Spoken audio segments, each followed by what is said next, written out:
Oke, semuanya selamat datang dan selamat berjumpa kembali. Pada kali ini kita berjumpa kembali dalam pembelajaran fisika materi gesekan bagian pertama. Masih bersama saya Bapak Yoto. Anak-anakku yang terkasih dimanapun kalian berada saat ini, sebelum kalian memulai pembelajaran ini, silakan kalian berdoa terlebih dahulu sesuai dengan agama dan kepercayaan kalian masing-masing, agar apa yang menjadi tujuan pembelajaran kita pada pertemuan ini dapat tercapai dan semua dapat dilancarkan oleh Tuhan yang Maha Kuasa. Anak-anakku yang terkasih, tetap semangat, tetap happy, jangan berpikiran negatif, selalu berpikiran positif. Walaupun dalam situasi masih pandemi begini, kita tetap harus semangat, tetap happy, tetap enjoy agar imunitas tubuh kita meningkat. Dengan demikian kita akan kuat dari serangan virus-virus yang berasal dari luar. Oke, anak-anakku yang terkasih, ini merupakan kelanjutan kita materi dinamika partikel berkaitan hukum Newton. Kemudian ini adalah gaya gesekan. Pada gaya gesekan bagian pertama ini ada 3 bagian penting yang akan kita bahas. Yang pertama adalah mengenal gaya. Kemudian yang kedua, kalian nanti akan belajar tentang syarat terjadinya gesekan. Dan yang ketiga, kalian akan belajar tentang gesekan statis. Sebagaimana biasa anak-anakku, dalam setiap pembelajaran kita punya yang namanya tujuan pembelajaran. Maka tujuan pembelajaran kita kali ini melalui diskusi informasi menggunakan fasilitas Google Meet, Classroom, YouTube, dan WhatsApp. Peserta didik dapat yang pertama melukis gaya normal dalam berbagai kondisi. Kemudian yang kedua, kalian menganalisis syarat terjadi gesekan. Yang ketiga, menganalisis faktor yang mempengaruhi gaya gesekan. Kemudian yang keempat, nanti kalian dapat memformulasikan gaya gesekan statis. Dan yang kelima, tentu saja kalian dapat menerapkan persamaan dalam pemecahan soal. Inilah 5 tujuan yang kita harapkan dapat kalian kuasai setelah menyimak dan memperhatikan pembelajaran gesekan bagian pertama ini. Baik, anak-anakku yang terkasih, kita langsung masuk ke dalam materi yang akan kita bahas. Yang pertama adalah mengenal berbagai macam gaya. Tentu saja kalian sudah pernah belajar di SMP hal ini, maka Bapak kembali bertanya. Ayo anak-anak, siapa yang masih ingat jenis-jenis gaya? Di SMP kalian sudah belajar banyak sekali itu, ya. Tetapi di SMA ini kita nanti akan memfokuskan jenis-jenis gaya yang terlibat di dalam penggunaan konsep gesekan. Namun sebagai pengantar, Bapak ingatkan kembali bahwa gaya berdasarkan cara kerjanya, gaya itu dibagi 2 jenis. Masih ingat tentu? Yang pertama apa? Ya betul, yaitu gaya sentuh. Apa yang dimaksud dengan gaya sentuh? Gaya sentuh adalah gaya yang bekerja dengan cara sentuhan. Contoh ketika Anda menarik meja, Anda mendorong meja, dan lain-lain. Pokoknya harus dengan sentuhan, namanya gaya sentuh. Kemudian yang kedua, apa? Ya, kalau satu gaya sentuh yang jelas, yang kedua gaya tak sentuh. Apa itu? Gaya yang bekerja tanpa terjadinya sentuhan. Contoh apa? Gaya magnet, gaya listrik, dan lain-lain, masih banyak sekali. Yang lain contoh-contoh nanti silakan dicari, dibaca pada bermacam-macam literatur yang ada. Oke, ini berdasarkan cara kerjanya. Lalu kita akan lanjutkan dengan gaya berdasarkan apanya? Ayo, masih ingat? Alah, masih ingat dah? Berdasarkan pengaruh lintasannya. Nah, kalau tadi berdasarkan cara kerjanya, sekarang berdasarkan pengaruh lintasannya. Gaya juga dibagi 2 jenis. Apa yang pertama? Masih ingat? Gaya konservatif. Apa itu? Gaya yang apabila bekerja pada sebuah benda, maka usaha yang dilakukan oleh gaya tersebut tidak bergantung pada lintasan yang ditempuh. Akan tetapi bergantung pada posisi awal dan akhir. Ini namanya gaya konservatif. Contohnya apa? Gaya gravitasi, gaya pegas, gaya elektromagnetik, dan nanti silakan dicari lagi apa contoh-contoh gaya konservatif. Oke. Sedangkan yang kedua jelas, kalau ada konservatif berarti non konservatif. Apa itu? Gaya yang apabila bekerja pada sebuah benda, maka kerja atau usaha yang dilakukan oleh gaya tersebut bergantung pada lintasan yang dilalui benda itu, antara titik awal dan titik akhir. Contohnya yang akan kita pelajari kali ini, yaitu contohnya adalah gaya gesek. Masih banyak gaya-gaya non konservatif yang lain. Nanti untuk memperdalam tentang gaya konservatif dan non konservatif silakan dibaca dari bermacam-macam literatur, silakan dari internet boleh, dari mana saja silakan. Oke, anak-anakku. Baik, kita akan lanjutkan. Ya. Tetap konsentrasi. Masih mengenal berbagai macam gaya. Nah, ini yang akan kita fokuskan adalah gaya yang kaitannya dengan gesekan, karena materi kita adalah gesekan. Ada 3 gaya penting yang terlibat di sini. Yang pertama adalah gaya berat. Apa itu gaya berat? Gaya berat adalah gaya yang dikerjakan oleh percepatan gravitasi pada sebuah benda yang bermassa. Kemana arahnya? Arah gaya berat ini selalu tegak lurus ke bawah menuju pusat gravitasi. Jadi dimanapun bendanya, arah gaya berat ini selalu menuju pusat gravitasi. Oke ya, itu namanya gaya berat. Bisa dipahami ya? Oke, bagus. Nah, gaya berat itu namanya W. W itu apa? Massa dikali gravitasi. Massa itu kilogram, percepatan gravitasi meter per sekon kuadrat. Maka satuan dari berat adalah kilogram meter per sekon kuadrat yang identik atau sama dengan Newton.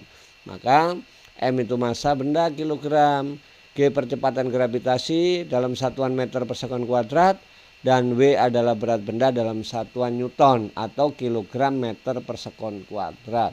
Inilah yang disebut dengan gaya berat. Ingat ya, W M kali G. Oke, bisa dipahami ya. Nah, sekarang kita lihat bagaimana arah gayanya. Kita lihat pada gambar berikut ini. Yuk, kita lihat yuk. Nah, kalau bendanya pada bidang datar, nah seperti ini, maka gaya beratnya langsung tarik ke pusat, ke bawah. Nah, inilah namanya gaya berat W. Ya, tegak lurus ke bawah. Pak, bagaimana kalau bidangnya miring? Oke, kita lihat bidang miring. Nah, seperti ini baloknya. Ya. Maka kalian tarik garis saja dari pusat massa benda ini. Kalau kita buat diagonal itu ada pusat tengah-tengahnya, tarik ke bawah. Nah, inilah yang disebut dengan gaya berat. Selalu tegak lurus ke bawah. Oke. Pak, bagaimana kalau bidangnya vertikal? Oke, tidak jadi masalah. Bidangnya tegak lurus seperti ini. Baloknya seperti ini. Nah, maka tinggal tarik tegak lurus ke bawah. Inilah yang disebut dengan gaya berat W. Nah, Pak, bagaimana kalau bendanya itu melintas pada sebuah lengkungan atau paralon yang melengkung? Tidak jadi masalah. Kita lihat. Nah, misalkan ini lintasannya melengkung begini. Ya, setengah lingkaran, baloknya ada di situ. Maka juga sama, ini arahnya tegak lurus ke bawah. Nah, inilah yang disebut dengan gaya berat. Jadi arah gaya berat selalu tegak lurus ke bawah dimanapun posisi benda itu berada. Oke, bisa dipahami ya. Yang jelas mau bidang miring, bidang datar, bidang melengkung, arah W selalu tegak lurus ke pusat gravitasi bumi. Oke, bisa dipahami saya kira. Lanjut.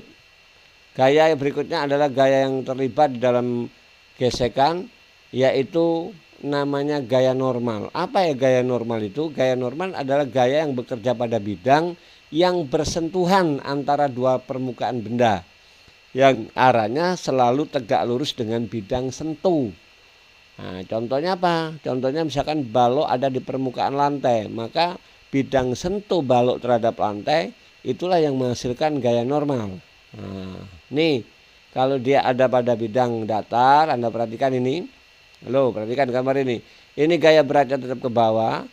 Di permukaan sentuh antara lantai dengan balok, inilah yang namanya gaya normal, tegak lurus terhadap bidang. Nah ini tegak lurus 90 derajat.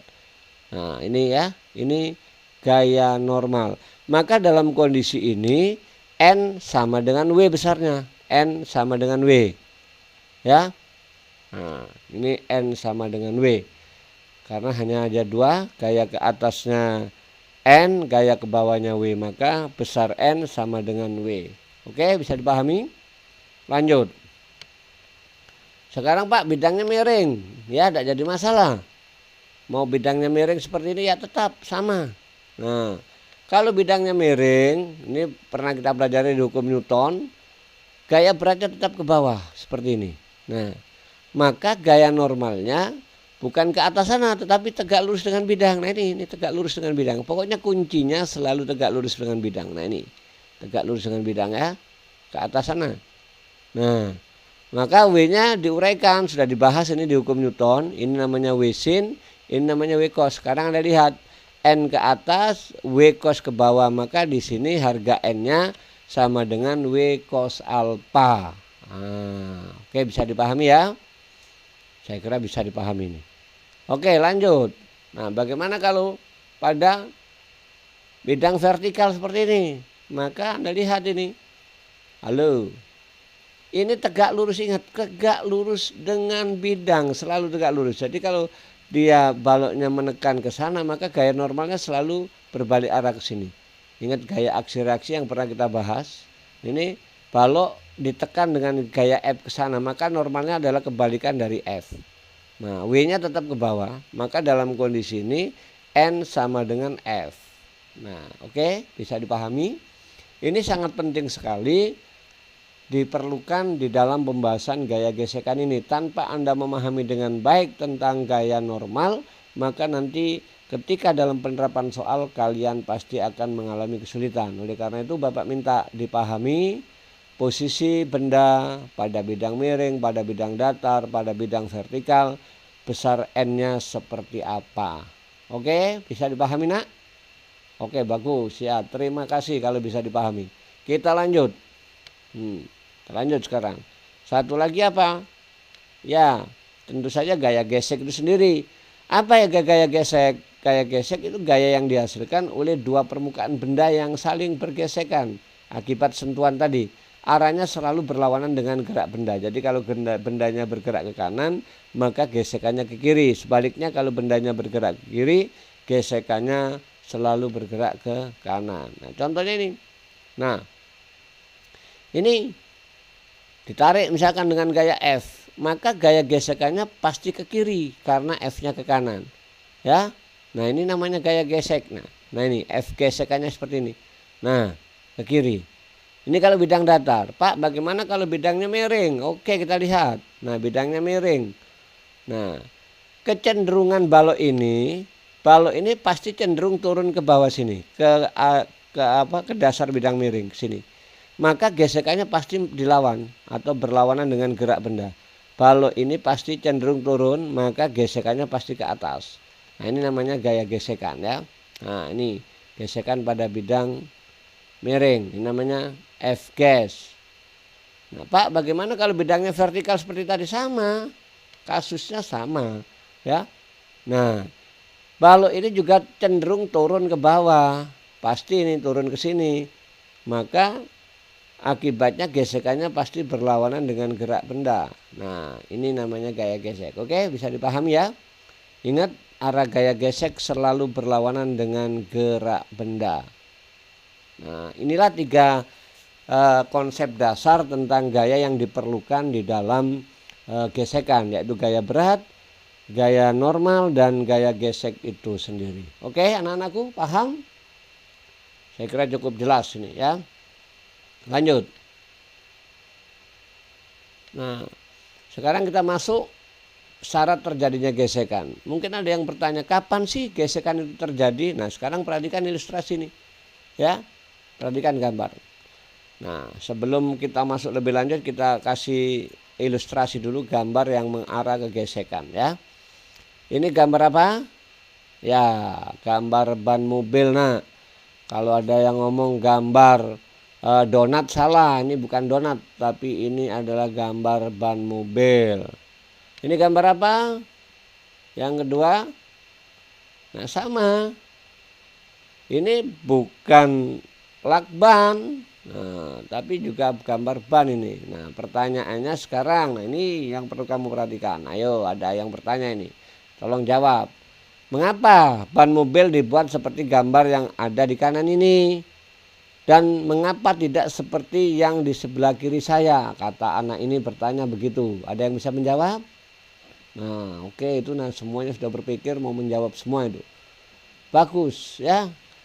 Coba bayangkan saja seandainya ban mobil Anda polos seperti ini. Nah, dengan Anda bayangkan ketika ada dibuat bilur-bilur atau balur-balur seperti ini. Nah, ini pasti semua mobil seperti ini bannya, ya. Kenapa tidak polos seperti ini? Anda pasti nanti bisa menjawabnya setelah pembelajaran ini selesai. Inilah yang akan kita bahas nanti. Oke? Kita lanjut dulu, ini awal saja ini ya. Nah ini ada anak ini, pertanyaannya. Nah anak-anakku lihat mengapa orang ini bisa terpleset. Nah itu ada yang sudah langsung mau menjawab, Pak karena licin, Pak ada kulit pisang di situ. Nah banyak sekali asumsi-asumsi yang timbul dari gambar ini. Karena yang kita bahas ini adalah gaya gesekan, maka tentu jawaban Anda harus berkaitan dengan gesekan itu sendiri. Oke?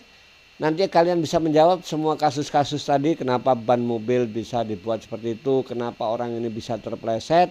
Tentu saja setelah pembelajaran ini selesai kalian bisa menjawabnya. Bahkan sekarang pun ada yang sudah bisa menjawab. Oke, lanjut ya. Nah, sekarang Bapak ingin tanya ini. Nah, ini ada papan luncur, ini ada balok. Pertanyaan saya atau pertanyaan Bapak, apakah kedua benda ini sudah mengalami gesekan? Ayo. Nah itu semua kompak menjawab, belum Pak. Nah pertanyaan selanjutnya, kalau belum mengapa? Mengapa belum? Nah, ada yang jawab lagi, karena belum bersentuhan Pak. Ya betul ya. Nah kalau balok sendirian bisa tidak gesekan, ngalami gesekan? Tidak bisa Pak. Nah, bagus. Kalau papan luncur sendirian ada tidak gesekan?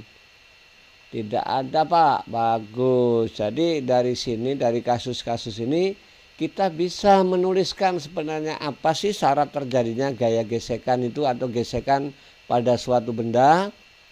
Apa syaratnya? Yang pertama apa? Harus ada dua buah benda. Nah, sebab kalau Anda sendirian, kemudian Anda memegang balok misalnya, maka baru itu ada gesekan antara balok dengan tangan Anda. Tapi kalau Anda sendirian sedangkan baloknya ada di depan Anda, antara Anda dengan balok tidak ada gesekan. Tapi kaki Anda dengan lantai ada gesekan enggak? Ada, karena ada dua benda. Maka syaratnya dua benda, harus ada dua benda. Kemudian yang kedua apa syaratnya? Kedua benda itu harus bersentuhan. Kalau tidak bersentuhan bagaimana mau ada gesekan? Nah kuntilanak gitu, nah katanya kakinya ngambang, itu tidak ada gesekan dengan lantai. Tapi Anda ketika berjalan itu ada gesekan antara sepatu dengan lantai, antara balok dengan papan luncur tadi, kalau dia ditaruh pasti bergesekan. Nah supaya gesekan itu bisa terjadi dan bisa dirasakan, maka ada syarat yang ketiga Pak, ada usaha untuk menggerakkan benda itu. Nah inilah kurang lebih syarat terjadinya gesekan. Ingat, harus ada dua benda. Yang kedua apa? Harus bersentuhan. Yang ketiga apa? Ada usaha untuk menggerakkan benda. Walaupun faktanya, walaupun bendanya tidak digerakkan, tetapi dia sudah bersentuhan, itu sudah ada gesekan. Nah itu yang akan kita bahas nanti, ada dua jenis gesekan pada pembelajaran selanjutnya. Oke, setelah kalian mengetahui syarat terjadinya gesekan, yuk kita lihat kasusnya yang tadi, balok tadi. Nah ini, Nah, ini balok ketika sudah ditaruh di papan luncur seperti ini maka terjadi gesekan. Oke. Apalagi kalau balok ini ditarik. Misalkan ada gaya F condong ke atas dengan sudut alfa menarik balok ini. Maka di sini dapat kita lukis. Ada berapa gaya nih? Ingat, balok punya massa, berarti ada gaya berat ya, ke bawah. Ada W. Balok neken lantai, berarti lantai memberikan gaya penahan ke atas, namanya gaya tekan normal. Nah, ada N. Nah, itu. Oke. Kalau dia nanti digerakkan, maka balok ini ada gesekan. Geraknya kemana nih? Balok ini geraknya kemana? Balok ini pasti geraknya ke kanan. Kalau balok geraknya ke kanan, maka gesekannya udah pasti ke kiri. Nah, yuk coba kita gerakkan. Nah, ini namanya gaya gesekannya. Nah, ini itu gaya gesekannya. Walaupun dia ditarik sedikit, sudah ada reaksi gaya gesekan selalu menahan. Maka ketika kita tarik balok, kita merasakan agak berat. Kenapa? Karena ada gesekan antara papan luncur dengan balok ini. Nah, itu arah gaya gesekannya. Oke, bisa dipahami ya. Nah, anak-anakku, ini lihat ini gayanya ini condong. Kalau gayanya condong ini selalu diingat ya, harus diuraikan. Vektor ke sumbu X dapat F cos alpha, ke sumbu Y dapat F sin alpha. Maka setelah kamu uraikan dapat F sin alpha ke atas, ada N ke atas, maka ini harus dijumlahkan. N ditambah F sin alpha baru sama dengan W. Kalau F-nya tidak ada, maka dalam kondisi ini N sama dengan W. Tapi karena ada F, F-nya condong, maka harus dijumlahkan nanti. Pak, bagaimana kalau F-nya mendatar? Kalau F-nya mendatar, ya N sama dengan W. Namanya F-nya mendatar, nggak ada pengaruh. Oke? Saya pahami. Oke, lanjut. Kita akan gerakkan ya bendanya.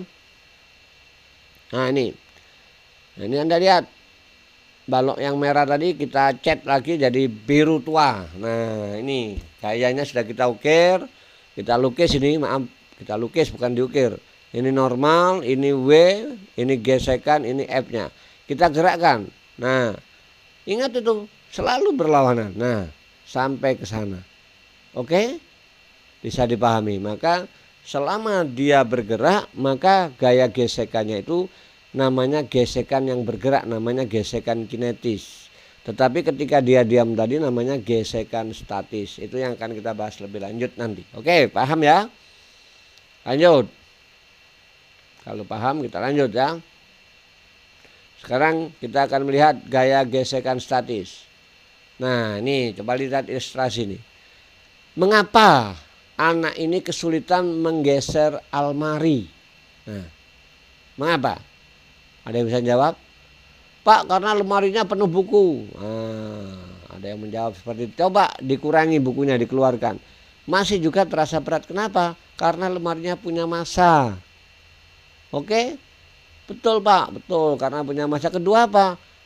Waktu ditarik kenapa terasa berat? Karena kaki lemari bersentuhan dengan lantai. Berarti di situ ada gaya gesek. Nah, ketika almarinya diam, maka gesekan yang bekerja namanya gesekan statis. Nah, itu anak-anakku ya. Ini mengapa mereka kesulitan menggeser almari? Karena almari itu mengalami gesekan statis dengan lantai. Oke? Itu coba kalau nggak ada gesekan, atau dia di atas permukaan yang sangat licin, gesekannya 0, tinggal dorong saja karena licin ya. Oke, lanjut, masih gesekan statis. Nah, jika begitu maka pada benda yang diam juga mengalami gesekan. Apa nama gesekannya? Gesekan yang dialami oleh benda-benda dalam keadaan diam inilah yang disebut dengan gaya gesekan statis. Jadi kalau mau ditanya, Pak, kursi yang diam itu ada gesekannya? Ada. Buktinya tariklah dengan sedikit gaya, terasa berat. Kenapa? Karena ada gaya gesekan statis. Ya, meja, lemari dan seterusnya. Jadi gaya gesekan statis adalah gaya-gaya yang bekerja pada benda dalam kondisi diam. Oke, lanjut ya. Nah, ini Perhatikan lagi. Faktor yang mempengaruhi gaya gesekan itu apa saja sih? Coba lihat ini ilustrasi ini. Ini kaca ini triplek. Baloknya sama. Mengapa perlu gaya yang berbeda? Berarti ada pengaruh apa ini? Pengaruh halus kasarnya permukaan benda. Itu mempengaruhi besar gaya gesek. Maka yang pertama halus kasarnya permukaan bidang. Itu yang mempengaruhi faktor pertama. Inilah yang disebut dengan koefisien gesekan. Oke, yang berikutnya apa? Lihat ini, ada ilustrasi. Ini ada balok masanya M, ini 2M. Sama-sama ditarik dengan gaya F. Kenapa geraknya berbeda? Nah, lihat ini. Ya. Yang pertama lebih cepat, yang kedua lebih lambat. Padahal gayanya sama. Kenapa? Karena masanya berbeda. Yang kedua ini masanya lebih berat. Kalau masanya lebih berat berarti gaya normalnya lebih besar pula dibandingkan yang ini. Maka faktor yang kedua yang menyebabkan adalah gaya tekan normal benda. Oke, inilah dua faktor yang mempengaruhi besar gaya gesekan suatu benda. Nah, dari penjelasan ini anak-anakku kita bisa menyimpulkan atau menarik simpulan tentang gaya gesekan statis. Nah, kita rumuskan gaya gesekan statis dengan apa? Fs sama dengan koefisien dikali gaya tekan normal. Maka Fs itu mu S kali N. Di mana mu S adalah koefisien gesekan statis, N-nya gaya normal, dan Fs-nya gaya gesekan statis. Ingat, ini adalah rumus gaya gesekan statis. Bisa dipahami ya? Jadi faktor yang menyebabkan halus kasarnya permukaan benda namanya koefisien gesekan. Yang kedua adalah gaya tekan normal yang bergantung juga dengan massa benda. Oke, lanjut. Nah, biar cepat ini kita langsung contoh soal aja ya. Perhatikan gambar balok di samping. Jika balok dalam kondisi tepat akan bergerak, hitung koefisien gesekan statis antara balok dan bidang. Nah, ini ada balok dalam kondisi tepat akan meluncur ke bawah, sudutnya 30 derajat. Berapa koefisien gesekan statisnya? Ya, maka ini bisa kita jawab. Yuk, kita jawab yuk. Kita gambar dulu. Seperti pada sebelumnya bidang miring, ingat ada W ke bawah. W-nya diuraikan ke dalam dua sumbu. Ini kita dapatkan W cos 30, kemudian uraikan ke sumbu mendatarnya, dapat W sin 30. Nah, karena balok menekan bidang maka ada gaya normal, ada N. Balok ini akan bergerak ke bawah, maka ada gaya gesekan arahnya ke atas. Oke, setelah selesai begitu, sekarang tinggal kita cari N-nya. N dulu kita cari, N sama dengan W cos 30. Masukin, N sama dengan W cos 30, biarkan ya. Gunakan rumus hukum 2 Newton, sigma F M kali A. Nah, karena bendanya cenderung meluncur ke bawah, maka positif W sin 30 berlawanan dengan Fs. Maka W sin 30 min Fs sama dengan 0. Kenapa sama dengan 0? Karena percepatan 0. Kenapa percepatan 0? Karena bendanya tepat akan bergerak, berarti belum bergerak. Kalau belum bergerak hanya 0, maka W sin 30 min Fs sama dengan 0. Maka W sin 30 sama dengan Fs. Oke? Maka W sin 30, Fs rumusnya tadi sudah ada, mu S kali N. Maka masuk I, W sin 30 sama dengan mu S, N-nya kita ganti dengan ini, W cos 30. Oke? Setelah masuk kita coret W-nya. Coret W.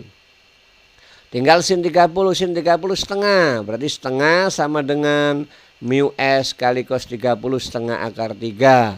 Kita coret setengahnya. Oke. Maka kita dapatkan mu S 1 dibagi akar 3. 1 dibagi akar 3 kita kalikan bilangan sekawannya akar 3 kali akar 3 per akar 3. Maka kita peroleh akar 3 dikali akar 3, akar 9 sama dengan 3.